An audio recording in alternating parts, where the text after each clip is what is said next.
quais os pontos sistêmicos que eu uso. Uso com agulha e depois eu coloco cristal para bruxismo. E eu faço muito no consultório. E eu consigo eliminar o bruxismo das pessoas. Tá? Eu tenho muito caso de bruxismo.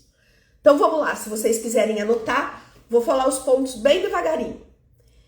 VC4, aqui. E4, bilateral. E6. E D19. E D18. VB2. Aliás, VB2 aqui embaixo. E TA17, se não me engano. Não, TA17 não, TA19. Tá? O TA17 é muito bom também. Tá? O VC23 é maravilhoso. E qual é o ponto universal da boca?